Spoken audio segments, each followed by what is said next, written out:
This is Texas News Now, sponsored by Germania Insurance. I'm Cindy Azaguirre with your top stories in North Texas. An important update on our investigation into the potential hidden dangers on our roads. We exposed how dangerous trucking companies disappear after deadly crashes, only to reconstitute under a new name and go right back on the road. Tonight, a Wyoming lawmaker is moving to shut down these so-called chameleon carriers. They rack up safety violations, dissolve, and re-emerge with clean records. Senior investigative reporter Tanya Iser spent months on this investigation and has the update. Today, U.S. Representative Harriet Hageman introduced the Safety and Accountability in Freight Enforcement Act. The SAFE Act, legislation aimed at closing the gaping oversight failures uncovered in our year-long investigation.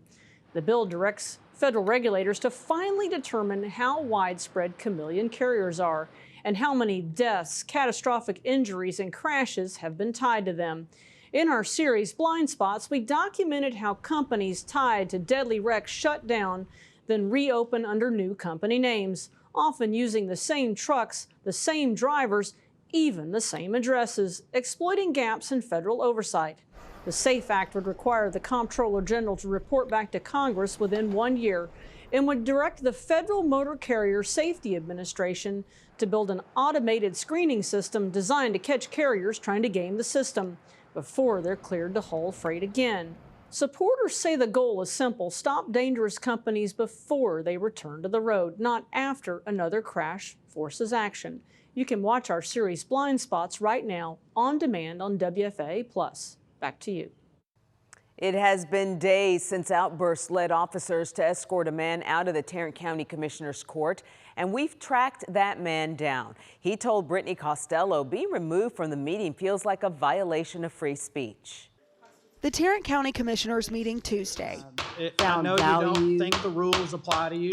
I know you don't. I'm glad you found value. We are now in recess. Was contentious, from abrupt calls for recess. Please remove him. To the removal of several people in the audience. What I'm most upset about is just there was really important things I wanted to say. EJ Carrion was one of them. He was waiting to speak against the county's partnership with immigration enforcement when County Judge O'Hare gavelled out for recess. All I simply said was, and I did scream, "Oh, here we go again."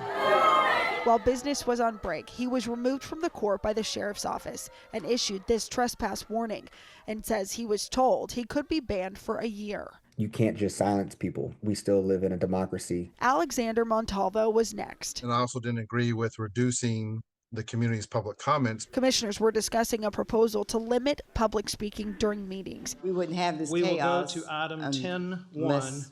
All right, we'll take a recess. When an exchange with Commissioner Elisa Simmons led to another recess. I just started commenting and saying fascists, fascists, fascists. Montalvo showed us these videos. I heard you, he pointed you out. Showing deputies escorting him out of the building too. This is a function of our democracy for us to be engaged in the process. Judge O'Hare did not respond to our request for an interview, but he did address the court. Political theater simply does not help people. After commissioners passed every contested topic 3-2. Of course I respect the Constitution and the right to free speech. Free speech does not mean anyone can cause whatever chaos, say whatever foul-mouthed thing, do whatever agitation. Montalvo and Carrion say they will be back. In Tarrant County, I'm Brittany Costello. We're learning new details about a massive dogfighting ring. Police found drugs, guns, and hundreds of dogs across Dallas County. Morgan Young just spoke with an SPCA investigator to hear what comes next.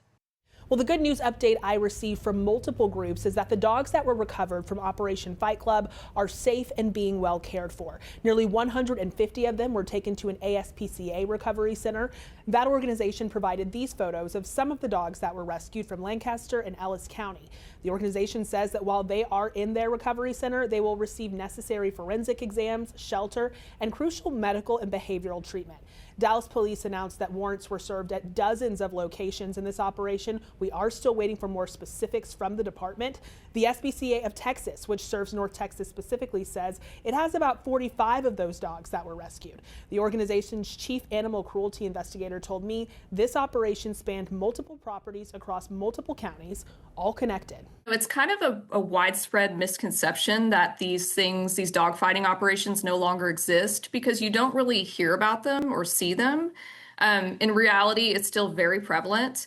They are intentionally hidden from the public view and they operate in tightly controlled underground circles, and we just don't see them, and they're hard to find, they're hard to catch.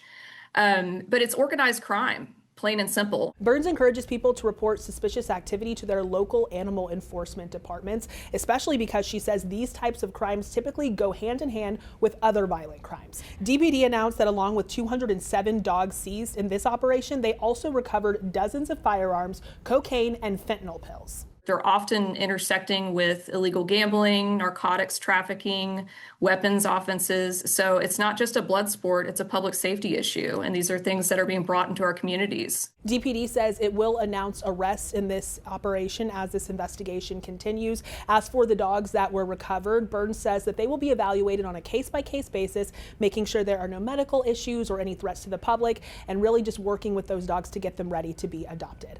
Back to you. American Airlines is facing all kinds of internal issues right now. Dozens of flight attendants are picketing outside American Airlines headquarters in Fort Worth, demanding the CEO step down. Tiffany Liu spoke with the head of the union, who told her Robert Isom is putting the future of the airlines at risk. Chanting to American Airlines headquarters, flight attendants led the march. Robert Isom's got to go. Protesting CEO Robert Isom. This week, the Association of Professional Flight Attendants Board of Directors voted no confidence in his leadership. Why are we not seeing a change in the CEO? Julie Hedrick is national president of the union that represents 28,000 flight attendants. We've been hearing the same excuses as to why we are not profitable, of why we have fallen so far behind United and Delta. APFA is demanding accountability, a strategy to rebuild customer trust, and better support for frontline workers. Flight attendants on the floor. We want Isom out the door. Julie says during the recent winter storm, we had flight attendants who were sleeping on the floor in crew rooms. We had flight attendants that never got hotel rooms. They were waiting on hold for 11, 12 hours. An American Airlines spokesperson tells us, reclaiming Americans' reputation as the world's premium global airline is our mission, and we are relentless in that pursuit. The foundation is set and the plan is in place for us to deliver for our customers, shareholders, and each other, and we will do that as one team. Union power! WFA has requested an interview with Robert Isom. All employees are well taken care of. It wasn't just flight attendants rallying. I think it just needs to be a whole overhaul of the management. Angela Scott works in reservations as a travel professional. We know that we're underpaid. She stands with her coworkers. We've been communicating on multiple occasions, over and over and over, bargaining with different type of contract agreements. So at this point, yes, that's where we stand. Those protesting, firm about Robert Isom's resignation or removal. In Fort Worth, I'm Tiffany Liu. And those are your headlines from North Texas. Let's take a look at today's headlines across Houston. Hello, I'm Len Cannon. Earlier in the week in Cypress, we spoke with homeowners who say they're paying tolls just to get in and out of their neighborhood.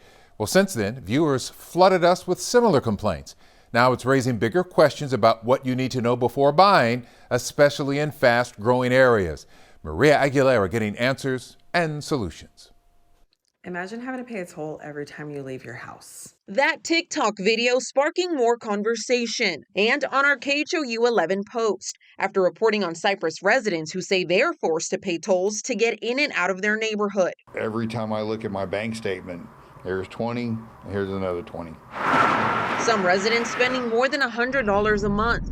The good news, the developer telling us an alternative route out of the Creekland community is now under construction and expected to open this spring. But for home buyers, it raises the question, could this happen to me? Imagine living After our story aired, realtor Laura Cardiel says she felt it was important to share it. Wasn't surprised. I was glad that it was something that was addressed because I've had clients that have looked at new construction homes. What should home buyers be asking their realtor? They should be asking about any access points to the neighborhood, how you get into and out of the neighborhood, where is the nearest freeway.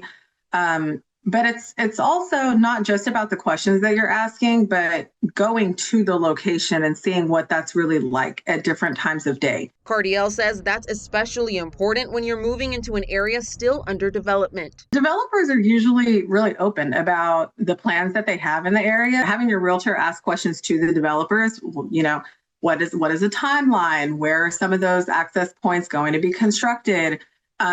Then as a buyer, okay, so it's going to be 3 years before we add on these roads here and there. Can we live with that? It's a big investment. So for future home buyers, experts say, do your homework before you sign. When you purchase the home, you're not just purchasing a home, you're purchasing a lifestyle. Maria Aguilera, KHOU 11 News. If you live in Harris County, you may soon face higher flood insurance. This after FEMA released new drafts of flood maps for the area. Troy Kless spoke to experts who break down the maps and what it means for you.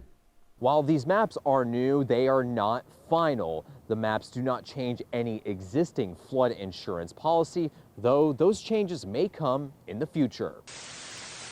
After major floods like Hurricane Harvey, the existing maps did not fully reflect flood risk. I think it'll come as no surprise to a lot of the people whose homes are now mapped as being in the 100-year floodplain. Jim Blackburn is an environmental lawyer and engineering professor at Rice University.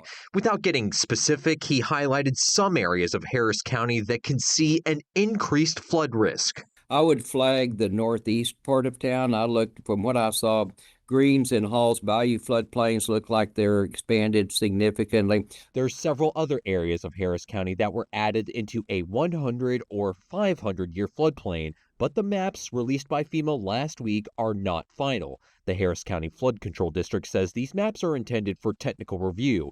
In a statement, the Flood Control District says it will launch a public-friendly online map viewer next week with the same data in an easier-to-understand format. Homes that are in new maps could possibly be impacted. You may be required to buy flood insurance to get mortgages. Hazardous waste can't be located in these areas. The Flood Control District says they will be hosting informational webinars to discuss the new flood maps. You'll have a chance to appeal the maps if your home is in a flood zone. In Southwest Houston, Troy Kless, KHOU 11 News. A major step this week for one of the largest development projects ever in downtown Houston. City Council approving $2.3 billion in bonds to move ahead with the next phase of the George R. Brown Convention Center expansion. Those bonds, which will fund various projects, were unanimously approved. The mayor says the project will reshape downtown, attract bigger conventions, and won't cost Houston taxpayers a dime. We have such a great opportunity to become the destination for convention and visitors to our great city, and at no cost to Houston taxpayers. It's coming from state revenue. The hotel occupancy tax in 3 miles will be directed to Houston First to double their size. The expansion, designed, as you heard the mayor say, to double the size of the convention center, open a long neglected east side entrance, and connect downtown with new green space. Construction expected to happen in phases, with officials calling it a long-term investment in the city's future. The FIFA World Cup will kick off in Houston in just 4 months, and with it comes the free FIFA Fan Fest. Officials say think Super Bowl ×7. Now, to prepare, the search is on for local talent, musical artists, dancers, and other entertainers to perform live at the festival. Katira Winfrey explains what you need to know to secure your spot on stage. It's a once-in-a-lifetime opportunity. That's what Fan Festival officials say. The East End from Walker to Polk will be transformed, packed with activities, and for the lucky few, a chance to hit the stage on one of the 39 days of Fan Fest.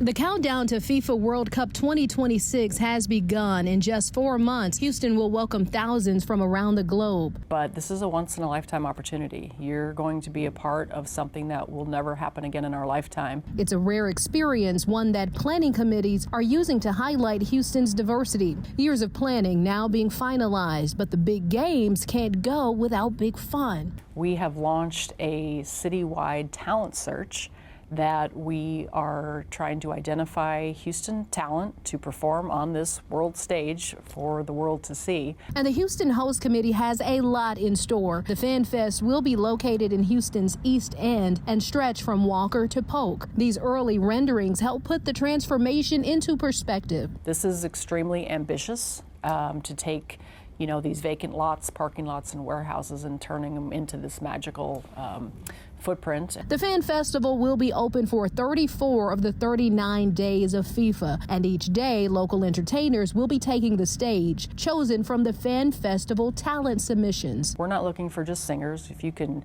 juggle, whistle, dance, if you're a flamenco dancer, a Tejano, whatever culture you can represent through your talent, that's what we want to see. Those interested need to fill out the online form, select available days, and share videos of you performing your talent. Callbacks happen in April and selections finalized in May. You've got Houstonians that'll be down there at the Fan Fest, so you've got your local people, and then you've got people from all over the world. The deadline to apply is March 10th, but you'll start to see parking lots like this one start to transform starting in May. Reporting in the East End, Katira Winfrey, KHOU 11 News. Going to be a busy time in Houston. That's a wrap of your Houston headlines. I'm Len Cannon.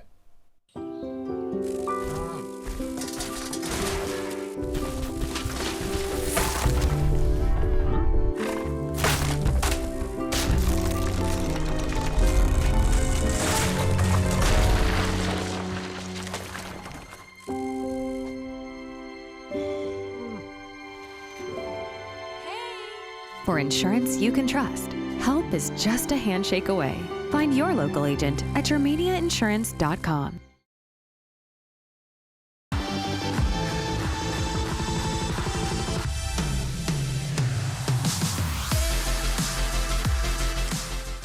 Hello, everybody. I'm meteorologist Jesse Hawilo at WFAA out of Dallas, and let's take a look at the state forecast as we have some decent chances for rain and thunderstorm activity going into the weekend. The first shot of rain will be in West Texas and out in the Panhandle. That'll mainly be late Friday. A couple thunderstorms, maybe some small hail or some gusty winds. Certainly some periods of heavy rain are expected. Saturday for Valentine's Day, rain and a few thunderstorms for many in the state, especially Central Texas, Southeast Texas, North and East Texas.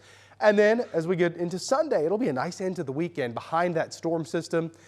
Pleasant, dry air, a little bit breezy for some, but really nice for Sunday. Take a look at the forecast as we go from Amarillo to Austin. You can see the chance of rain goes up for Austin on Saturday. 74, Corpus 82 with some thunderstorms on Saturday. Looks like DFW will see some rain and thunderstorm activity on Saturday with a high of 70. You see the rain icons for many in the state, especially Saturday. Then by Sunday, look at that. Not very February-like. Very warm for this time of the year for all in Texas, but dry on Sunday. So there could be a couple of gusty thunderstorms with some small hail from Midland, Abilene up to Lubbock Friday night. That's our severe weather outlook. It's a level 1 on our 1 to 5 scale. It's a marginal risk there.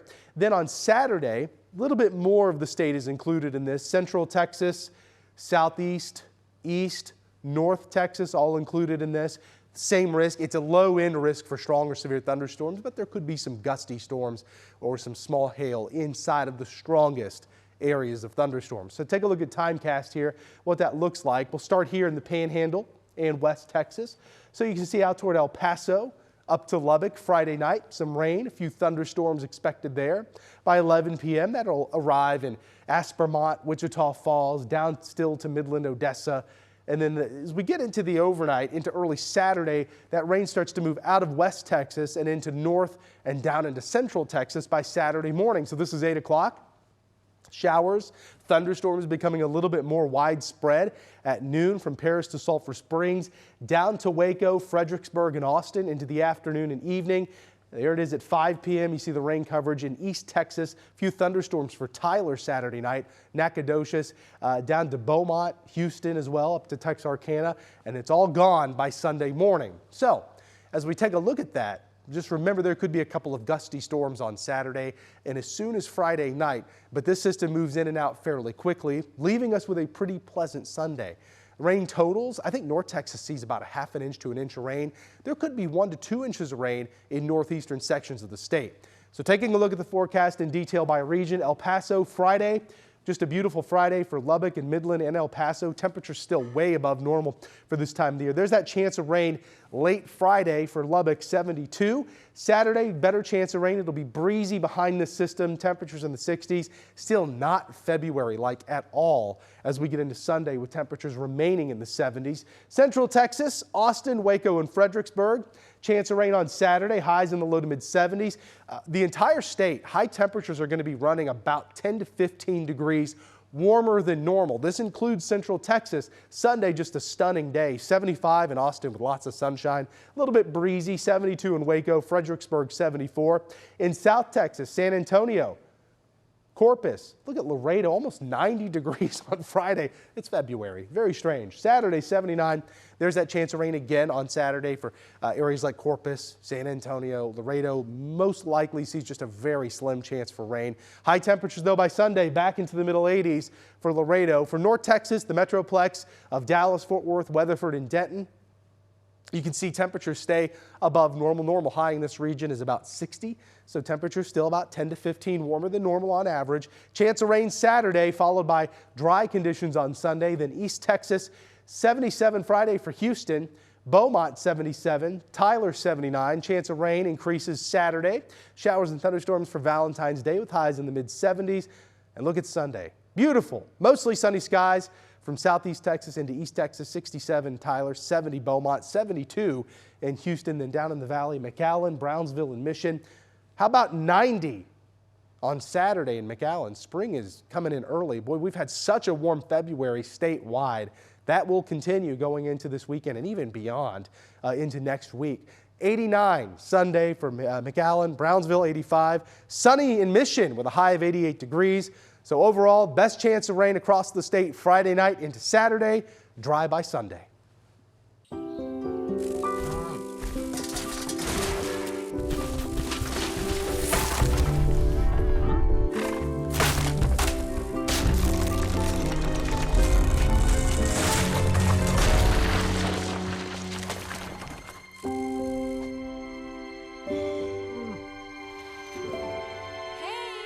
For insurance you can trust, help is just a handshake away. Find your local agent at germaniainsurance.com.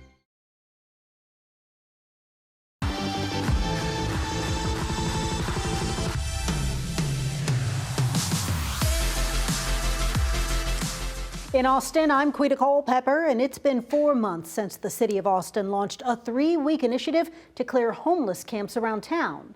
Since October, city staff say they've learned some lessons. Reporter Jessica Cha explains.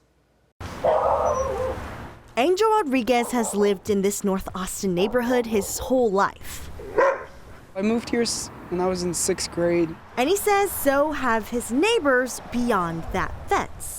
On this side of the fence is a neighborhood that Angel grew up with. But on the other side of the fence is a neighborhood that's filled with tents and debris. There was like little tents all around. We saw a bunch of bottles. We also saw needles. And he says it's been an issue. They stole our blowing machine and also the weed eater, and I think it was some gas canisters as well. They just, whatever they could hold, they took it. I would just want the city to kind of clean it up. And while this is private property, the city says they did help clear the area 2 years ago.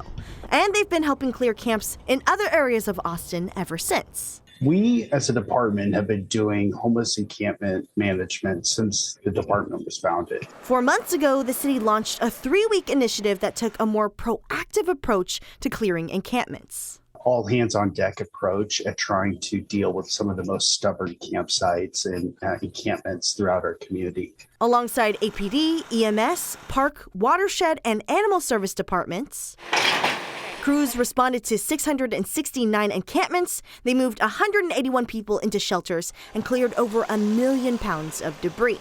And since it's ended, Chris Anderson with the Homeless Strategy Office says they've learned some lessons and are changing their approach when cleaning encampments. So one, we need adequate outreach time. We need time to learn who the people are at those encampments. We had a lot of manpower, but we necessarily didn't have the right technical equipment at the right campsites. He also says there was a lack of coordination between departments when clearing out a specific location. We are currently working on drafting a new encampment plan, taking those lessons learned. So in the last 4 months, Anderson says city crews have come into contact with almost 400 sites and removed 332 tons of litter. For Angel's issues, though, he says his family have learned their own lessons while they wait for solutions. This is where then my dad keeps all of this equipment now. In North Austin, Jessica Cha, KV News. A big announcement from the University of Texas at Austin. UT is undergoing a major academic restructuring. The university is consolidating 7 ethnic and gender studies departments into 2 new departments. The changes are causing some concern among some UT students and faculty. Here's reporter Daniel Perot. After months of pressure, UT Austin is making big changes in its College of Liberal Arts. It really seems to be a rebuke and repudiation to everything that has made UT Austin distinctive and great. The news first shared in a meeting with department chairs Thursday before UT President Jim Davis announced it in a campus-wide email. Departments like African Diaspora Studies, Mexican American Studies, and Women's Gender and Sexuality Studies departments are being consolidated into a new department of social and cultural analysis, while the French and Italian, Germanic Studies, and Slavic and Eurasian Studies departments are being consolidated into the Department of European and Eurasian Studies. I don't know what that will entail. I don't know what that means for the future of our degree program. Davis says there will be curriculum reviews to figure out what majors, minors, and courses will be offered. Current students will be able to continue pursuing their degrees. Women and Gender Studies Department Chair Lisa Moore says the move will gut a department that's one of the best in the country.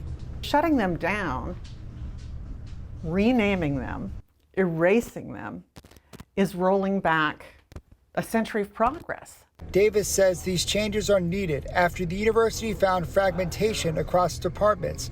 He says this will allow students to get a balanced and challenging educational experience. This was something that was imposed on us without our consent or participation. It comes amid growing political pressure from conservatives who sought to eliminate programs they see as liberal. Last month, Texas A&M eliminated its Women and Gender Studies degree program. Those political attacks and that level of uncertainty is really difficult, and there's no need for it. Moore says she feels the changes will make it harder to recruit and retain top students, faculty, and staff. It impacts, she says, we felt far beyond the UT campus. And that was Daniel Perot reporting. This change comes after more than 20 UT Austin staff members who focused on academic programming lost their jobs. Last month, Provost William Bowden eliminated 23 positions in the Academic Affairs Office as part of a plan to wind down 4 programs. A university spokesperson told KVUE UT is reviewing resources and will continue to prioritize high-quality teaching and learning, adding the displaced employees will get hiring preference for other UT jobs. As we celebrate Black History Month, a Central Texas school is honoring a man whose legacy helped shape generations. This week marks the 200th birthday of Newton Collins, once enslaved in Travis County, later a minister and businessman. Reporter Daniel Gomez shows us how elementary students celebrated his lasting impact. Education is part of the foundation of this Del Valle ISD school's history. The students are just alive with enthusiasm about Newton Collins Day. That is very exciting to me. But Newton Collins is more than the name of the day and the elementary school. It's a legacy, one that Ernest Collins is a part of and happily shares with the next generation of Central Texans packed into this room. The school's doing a great job in not letting his memory be forgotten. Newton Collins was born in Alabama. He came to Texas as a slave and remained in Travis County after being freed to build a community with his own two hands. He had training. He knew how to read and write, and he had training as a carpenter. Newton Collins built churches and a school. Ernest Collins saying his great-great-grandfather felt education was out of the hands of the black community in the Reconstruction era. While the original school Newton Collins built has become a part of the past, Ernest Collins and the family fought for Newton's name to continue being a part of the future. Living in Houston at the time, they made routine trips to Del Valle School board meetings, making their case to have the school bear the Collins name. That room was so excited about that. I don't think there was a dry eye in the whole place. So that's a story that we carry with us every day. Principal Lucinda Fisher has always invited the Collins family to see the kids carrying on that legacy for themselves. Now, February 11, Newton Collins' birthday, is an annual standing invitation. This is the first time we've had so many family members here, so that was really special. Going beyond the lesson plan for students like Scarlett Terpenning. Yeah, it's complicated and in class to learn about it, but it's really thrilling to know what happened in the past and where we are now. And for parents like India Wilmot, a chance to learn something new about her community. I was like, oh my gosh, okay, who is Newton Collins, right? So then I Googled it and I went, oh my gosh, there is really cool history over here. Newton Collins' legacy continues to stand the test of time. It's great. The results would say that it was all worth it. As it better sets up more young Central Texans for success. Daniel Gomez, KVUE News. What a great story. And those are the headlines happening in Austin. I'm Quita Culpepper.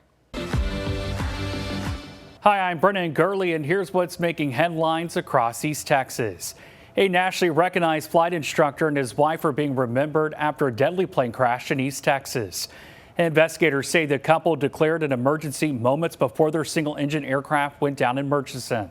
CBS 19's Nayeli Carrillo has more on the next steps in the investigation. A quiet gated community in East Texas known for fishing and aviation is in shock. Investigators are working to determine what caused a single-engine plane to crash Wednesday evening, just a few hundred feet from a private airstrip. Authorities say Ron Timmermans and his wife Barbara were killed in the crash. The couple owned an aviation company based in Orlando, Florida.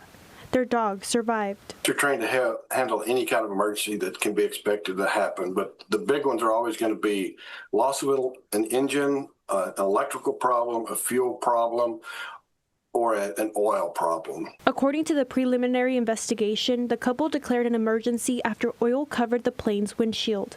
The aircraft then struck power lines and landed in Mary Ann Shoulders' yard. I had my phone in my hand, and so I just called 911 and said, we had a plane crash. In 2021, Timmermans was named National Certified Flight Instructor of the Year through a program associated with the FAA. He logged more than 4,000 hours of dual instruction given and volunteered with the Florida Aviation Network, interviewing aviation professionals at major events. Colleagues say he dedicated his life to safety and training. In a statement, Florida Aviation Network said in part, quote, wishing blue skies and tailwinds to Ron and Barbara, end quote. SFA Director of the Aviation Program, Alan Wilson, says pilots are taught to rely on checklists and training rather than instinct. For that, I always go back to what the Air Force taught, and that was maintain aircraft control first, analyze the situation, so figure out what's going on, and then take the appropriate action. Unlike a car, that if you have an engine problem or a mechanical problem with your car, you can just coast to the side of the road and you're safe on the shoulder. You don't have that option in an airplane. The NTSB is expected to examine the wreckage Friday before moving the aircraft to a secure facility for further analysis, while the investigation could take months to complete. For this tight-knit aviation community at Echo Lake, it's a tragedy that will not soon be forgotten. In Murchison, I'm Nayeli Carrillo. The recent clearing of a homeless encampment known as Tent City just north of downtown Tyler has forced dozens to find a new place to stay. Jimmy Sierpa spoke with one man now rebuilding after the move. The top of downtown Tyler overlooks what's left of Tent City, a place many of the unhoused in Tyler called home. Down in those woods, I think maybe 25 to 30 minimum. The owner of the land and nearby railroad, Union Pacific, deemed the settlement unsafe. So the company took action, posting signs throughout Tent City over the past month warning people to vacate, as they will be bulldozing the land of any remaining settlements. For Michael Adams, it meant relocating and rebuilding. We've been told as long as we're between these two pillars on the end, we shall be fine. And just having to up and move, it wasn't just like on instant, we had wood to go build things. For most of us, it took us a few months to get those materials. And now with this happening, we had to grab what was important to us, and everything else was like a complete loss for all of us. Shauna Yates with the Tyler Street team works with those impacted. We look them in the eye, we know their names, we hear their stories. And they do what they can to help where they can. They can go to Salvation Army, they can go to Highway 80 in Longview. Part of what we do is provide transportation to family or to a better shelter or to a recovery program. But shelters aren't always the best option for everybody, especially for Michael. The environment and the people they let in and like the guidelines are not always as followed. And for me personally, bundled up in a room with a bunch of random people I don't really know sends me into like a fury of my past trauma. And while his tent is set up now, there's no guarantee that the two pillars will be his home for even the near future. Well, the options for those who are displaced is you're going to have to go and find another place that is also probably someone else's property. The moving of the camps, it's not a new thing. You can't let 100 people all camp in one area and the trash piles up and some crime starts to happen. And while Michael was able to move on and rebuild, others did not take the relocation as well. I woke up to explosions happening, and it was like a bunch of random spread out fires. Me personally, I didn't witness who set the fire. They said it's most likely retaliation against the railroad company for their actions of bulldozing our camping area. The next day, 3 small fires broke out just a few hundred yards from Michael's camp. I'm guessing it smothered back into another fire. They successfully put it out last night, especially with all the embers and how much permanent shelters all of us had out here. One of the realities he faces every day, living under the tires of those living in the Rose City. Jimmy Searfoss, CBS 19. That's a wrap up for East Texas Headlines. I'm Brennan Gurley. I'm Mike Gillespie in Corpus Christi, and here's a look at some of what's happening in South Texas. Students led walkouts at multiple CCISD schools. Those walkouts happening at 4 of Corpus Christi's high schools. Protesters say it is in response to recent ICE immigration operations. Now, students all coming out onto the streets from campuses, including Ray, King, Carroll, and Veterans Memorial High Schools. One of the walkout organizers says they coordinated by creating an Instagram page, choosing a meetup spot, and then just spreading the word. We spoke with one King student who was part of a group of protesters on Staples Street. He tells us what brought him out. My mom has some great friends and they worked hard every day, and they unfortunately got deported for no reason. And where I work at, they had a lot of cooks in the back that were amazing. They truly made my jobbing experience a very good, amazing job for my first job ever. They were just hardworking men. They worked nothing, nonstop every day. Yeah, other students held signs with messages like "Fund schools, not ICE," "ICE out of Corpus Christi," and "No one is illegal on stolen land." We reached out to CCISD for comment. They say they stand with the reminders that they sent out to families and staff, saying that students who are not in class will receive an unexcused absence. During the school day, students under age 18 may not leave the school without being signed out by a parent or guardian. Well, in Odom, a miracle as a man shocked while working on some stadium lights was saved by a quick-thinking school nurse. According to San Patricio County Sheriff Oscar Rivera, the man was working on the stadium lights at the baseball field near the school when he was hit by an electric current. 911 was called out to help, sending a deputy with the sheriff's office to the scene to begin CPR, while a school nurse with Odom ISD grabbed the school district's AED defibrillator, using it to bring the man back to consciousness. That man was taken to a local hospital. Sheriff Rivera tonight applauding that nurse's efforts. And beachgoers on Mustang Island are spotting something special ahead of Valentine's Day. A local artist is turning the shoreline into a canvas for love. Our Bill Churchwell shows us how these sandy sentiments are also helping to save coastal wildlife. As we approach Valentine's Day, folks will say love is in the air. But here in Port Aransas, it's actually down at your feet. Out at Horace Caldwell Pier, the tide isn't the only thing leaving its mark. Etched in the sand, framed in seashells. And it's not just catching attention, but the affection of couples walking by. High school sweethearts. We're almost 44 years. These hearts are popping up and spreading smiles. I use these as a refractor of light. The artist behind it all, meet Nisi Tompkins. The hearts in the sand, I take their names, I inscribe them in the sand. I put seashells and rose petals and driftwood and seaweed and things like that. Each one stunning art in the sand, surrounded by natural beach treasure. And just like love, they're also a little messy. It's too close to the water, they're going to go away. Lasting just long enough to capture that perfect photo before the Gulf washes it away. The hardest part is getting the name inscribed on the beach before the tide comes in. For Nisi, it isn't just about Valentine's Day. Yeah. It's about pouring back into something else close to her heart. For years, she's volunteered at the Amos Rehabilitation Keep, or the ARC, helping rescue injured pelicans, turtles, and other wildlife. Well, because I'm a volunteer, I see all the animals they save, and these people the folks that work there, they work like Saturdays, Sundays, very young kids, most of them, and they are so dedicated. Each $50 heart helps support those rescue efforts. And beachgoers say that's a cause worth loving. Bill Churchwell, 3 News. And that is a quick look at some of what's happening in South Texas.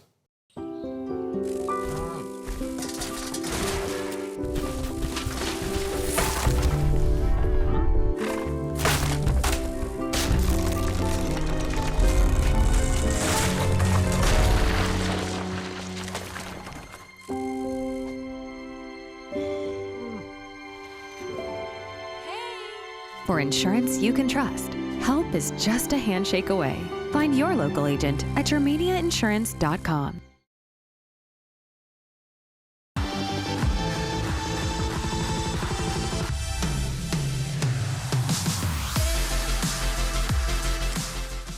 I'm Isidro Romero, and this is the news in San Antonio. Heartbreak and grief across one San Antonio school district. 4 student deaths in just a few days have deeply impacted Northside ISD. Alicia Nieves has the story. 4 student deaths since last week, leaving 2 Northside ISD communities grieving. At Stevens High School, family confirms 16-year-old student-athlete Jaron Troy Lawson collapsed during football practice yesterday and later died at the hospital. District leaders say his coach was by his side when he passed 6 minutes after midnight. 3 other deaths are connected to Marshall High School. 15-year-old Ziba Mirshadad was killed Monday after police say she was hit by a commercial trash truck. The 2 other Marshall students are believed to have died by suicide. One has been identified as Makari Jacobs. Her mother, Keisha, told us Makari was a kind, creative, caring young woman who was fighting an internal battle for some time. Her and I had the conversation. We were both going to get Valentine's nails, and we were both going to do polka dots on them. And she went the next day and got her nails done by another student at Marshall. Alicia Kelly teaches Marshall's pre-nursing program and knew Makari personally. Yesterday, Kelly walked out in protest, saying the campus needs stronger mental health support. They just said there was a loss of life on campus. You may notice some signs in your children, gave a little list and said the counselors are available. There was nothing else out there.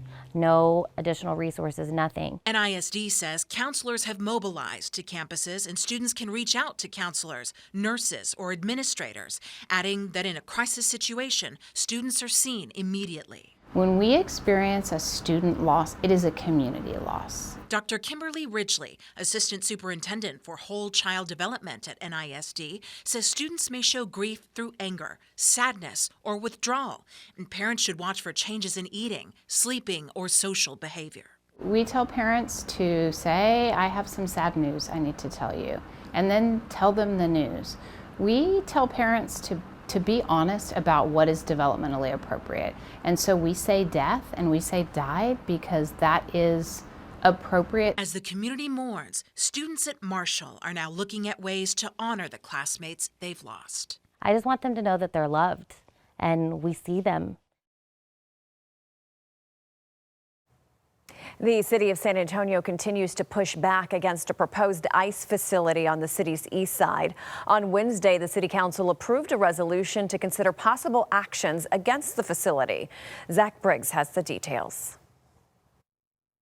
Jalen McKee Rodriguez was one of 4 city council members who filed a memo last week requesting a public meeting to address taking action against any proposed ICE facility in San Antonio, among other immigration enforcement matters. Also filed it to ensure that we are not complicit in any harm against our community and that any cooperation be limited strictly to what is legally required and also limited by our own lack of resources, of which there is apparently a plethora.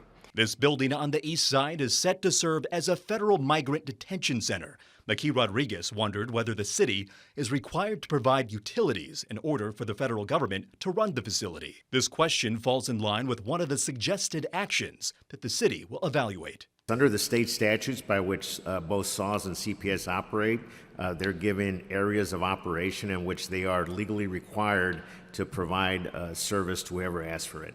Another action the city will look into is establishing a suspension on future detention facilities not run by city-county governments. The presentation also outlined the prospect of creating public signage that informs residents and business owners of their rights when interacting with ICE. Our obligation is to proceed carefully, constitutionally, and compassionately, ensuring that whatever path forward we take is clear, legally sound, and grounded in the best interest of the people of this city. Mark White, one of 2 council members who voted against the resolution, expressed worry about the city diving into risky territory that could impede on immigration enforcement actions. It's going to put potential federal and state funding on the line, and these are funds that our citizens here rely on. And the city manager plans to provide an update on the proposed actions on March 5th. Zach Briggs, KENS 5.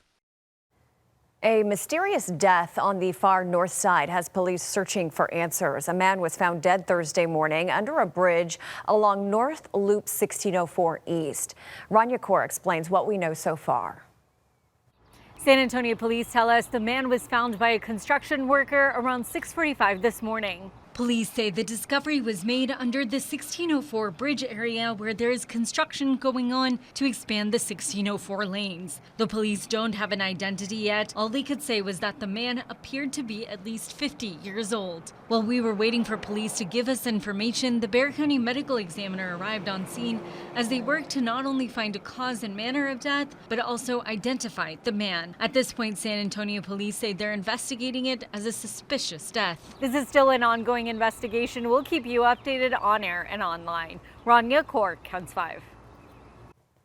Dramatic body camera footage shows what led a Kendall County Sheriff's deputy to shoot a man on Sunday. Here's a look. Hey, let me see your hands. Come over here right now. Right now, come here. You just watched part of the body camera video from that deputy. We paused the moment, or the video at the moment that the man was hit. Investigators say the shooting happened after Boerne police got a call about several men fighting in a motel parking lot in Comfort. Investigators say the deputy arrived and was shot by Sean Seal. The deputy fired back at Seal. Seal remains in the hospital and is facing several charges. And that's the news in San Antonio. I'm Bailey Bates. Here are your headlines from Central Texas. Just in time for Valentine's Day, one Temple couple is reminding us what authentic love really looks like.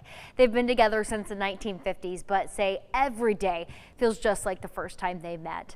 Our Adriana Alexander sat down with them today and learned their secret to love that lasts. Every Wednesday, 91-year-old Marilyn Ritchie and her husband, 90-year-old Bob Ritchie, spend their time at choir rehearsal at Grace Presbyterian Church in Temple. We've sung in choirs since 1955. But their story together began long before these weekly rehearsals. We've been married for 69 years.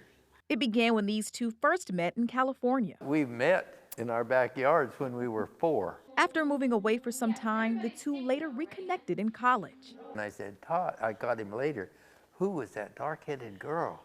He said, well, that's Marilyn Lombard. And I said, I know her.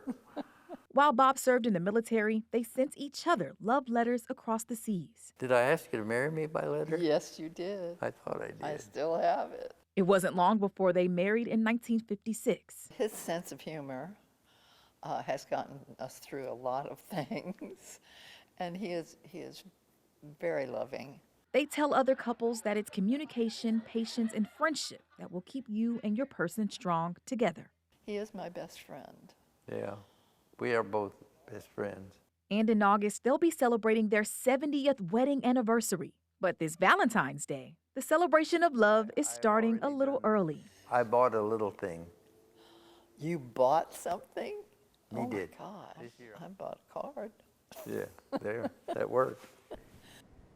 So very sweet. John still runs his car shop in Temple, and Marilyn spends a lot of her time working on pottery. They have 1 son, 3 grandchildren, and 5 great-grandchildren who they get to love very dearly. Meantime, leaders in Waco are trying to mobilize the community to help protect vulnerable children. Right now, the state is having to send dozens of foster kids out of Waco because they don't have enough local foster families to care for them. Our Adrian Carbajal explains how this is keeping these kids from going home and how a new campaign could change the situation. Right now, 77 children from Waco are living in foster placements outside the city, according to Heart of Texas Goodwill officials. That means leaving behind not just their homes, but their schools, doctors, friends, and extended family.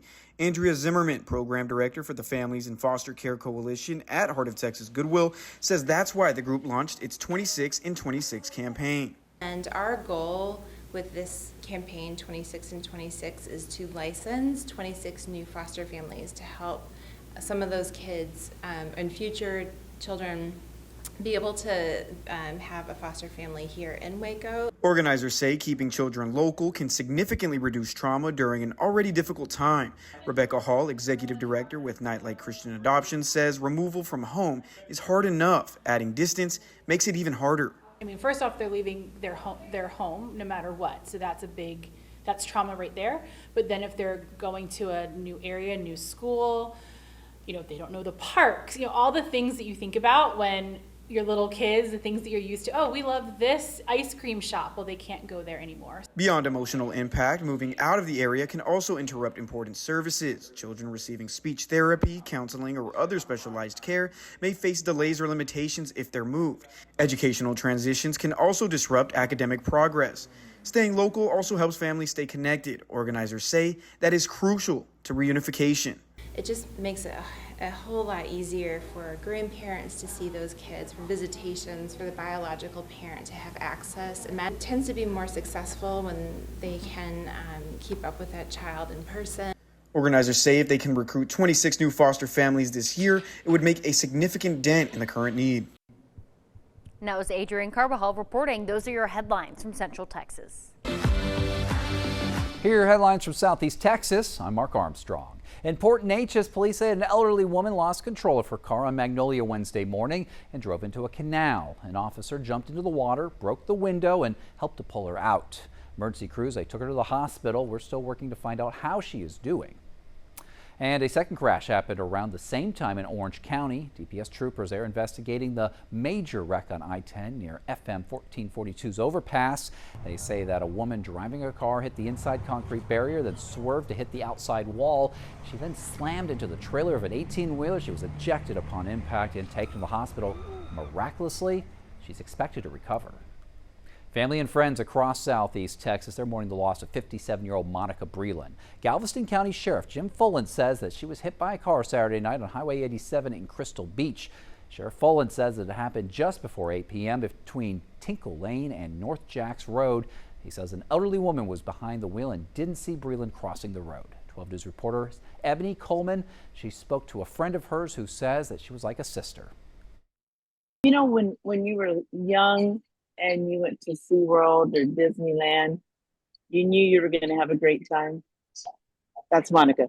It's been a hard few days for family and friends like Christina Dennison after hearing the news that 57-year-old Monica Breland died Saturday night in Crystal Beach. There's nothing that we could do to bring her back. I wish that we could. Dennison says the last time she saw Breland was on Friday at the Lakeview RV Park in Houston, where she and Dennison lived. Breland had come down to visit friends and relax. She loved the water. That's how I met her, by the, out by the pool. A day at the beach that came to a tragic end after Breland was hit by a car right here, just across the street from Jose's Cantina. Galveston County Sheriff Jimmy Fullen says the accident happened just before 8 that night. He says Breland was trying to cross the street when she was hit by an elderly woman that didn't see her.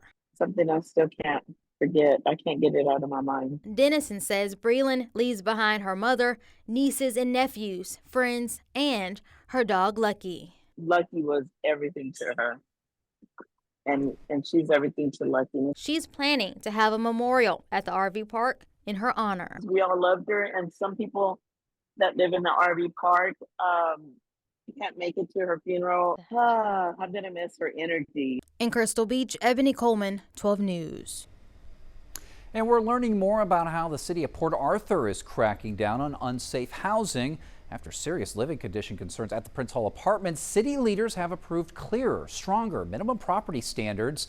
Tenants there telling 12 News that the problems got so bad that they circulated a petition, and now they're seeing change. The city says that these rules, they are now written in plain language so that there's no confusion about what counts as safe and what doesn't. City Council updated its property standards ordinance, making violations easier to spot and easier to enforce.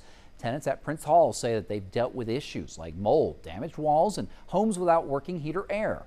Now the city has more power to step in.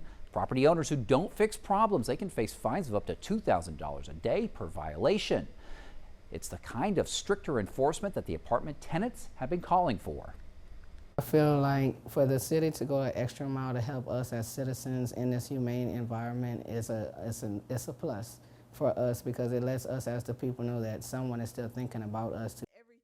And if you're dealing with unsafe living conditions in Port Arthur or see a property that may be in violation, contact the Port Arthur Code Compliance. And those were the headlines from Southeast Texas. Texas News Now is sponsored by Germania Insurance.